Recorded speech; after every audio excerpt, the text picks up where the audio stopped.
গত আসরে আমরা সূরা ইয়াসিনের ৫০ নম্বর আয়াতের আলোচনা শেষ করেছিলাম।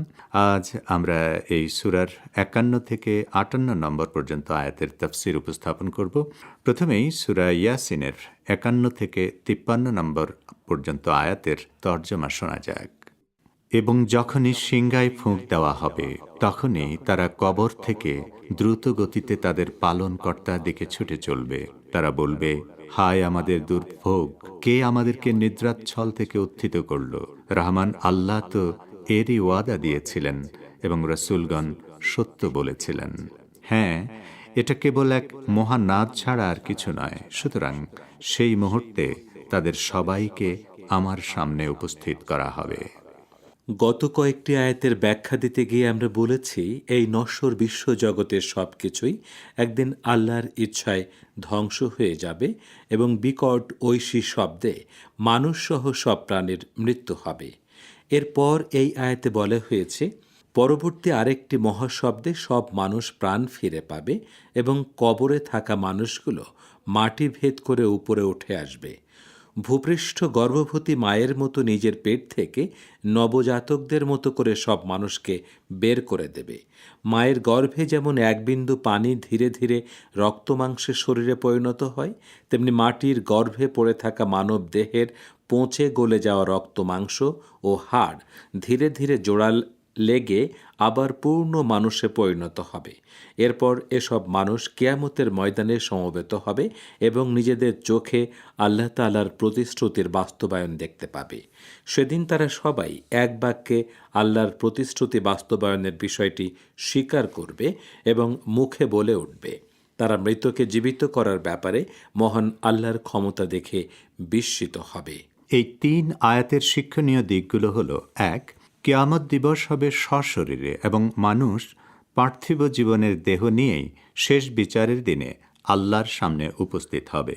২. কিয়ামতের দিন হবে অনুতাপের।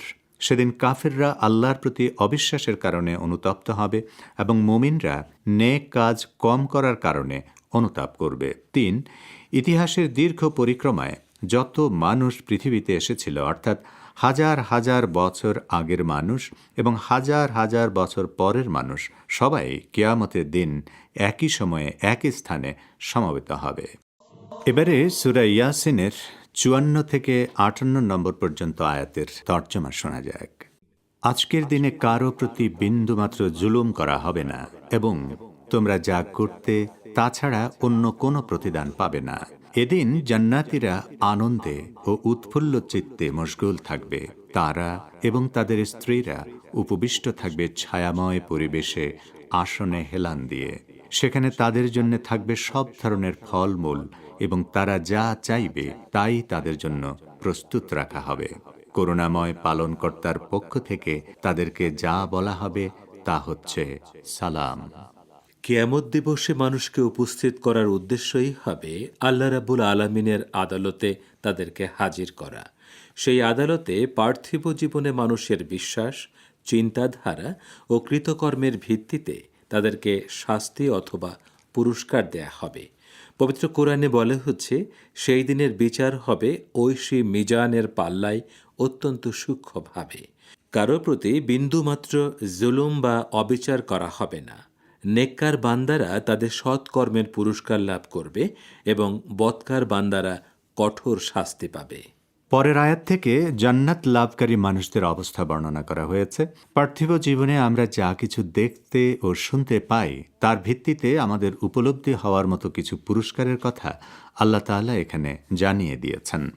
সুখে ও শান্তিতে বসবাসের জন্য একজন মানুষের যা কিছু প্রয়োজন হয়, অর্থাৎ খাদ্য, বস্ত্র, বাসস্থান ও স্ত্রীদের কথা এখানে উল্লেখ করা হয়েছে। সেই সঙ্গে বলা হয়েছে, জান্নাতবাসীর মনের ইচ্ছা অনুযায়ী তার জন্য সবকিছু উপস্থিত করা হবে।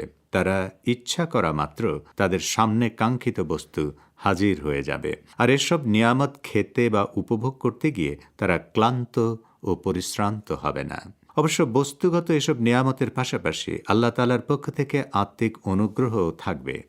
জান্নাতীরা নানা ভোগের সামগ্রী পেয়ে যত আনন্দই লাভ করুক না কেন, আল্লাহ তাআলার পক্ষ থেকে দেওয়া সালাম তাদের জন্য এমন প্রশান্তি এনে দেবে যা অন্য কোনো ভোগের সামগ্রীর পক্ষে দেওয়া সম্ভব নয়। মহান আল্লাহ এই সালাম দেওয়ার মাধ্যমে জান্নাতীদের প্রতি নিজের বিশেষ অনুগ্রহ প্রকাশ করবেন। এই 5 আয়াতের কয়েকটি শিক্ষণীয় বিষয় হচ্ছে: 1. কিয়ামতের দিন আল্লাহ তাআলা ন্যায় বিচারের চরম প্রকাশ ঘটবে। সেদিন পার্থিব জীবনের সব ধরনের সম্পর্ক ও আত্মীয়তার বন্ধনের ঊর্ধ্বে উঠে প্রত্যেক ব্যক্তিকে শুধুমাত্র তার ব্যক্তিগত কৃতকর্মের ভিত্তিতে পুরস্কার বা শাস্তি দেয়া হবে। 2. জান্নাত হচ্ছে অনাবিল সুখ ও শান্তির স্থান এবং সেখানে মানুষকে কোনো ধরনের দুঃখ বা মর্মবেদনায় স্পর্শ করবে না। 3.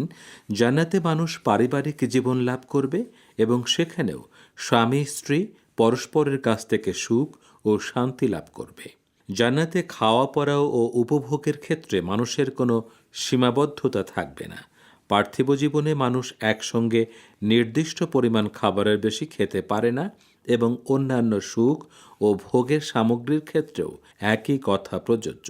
কিন্তু জান্নাতীদেরকে কোনো জরা বা ক্লান্তি স্পর্শ করবে না।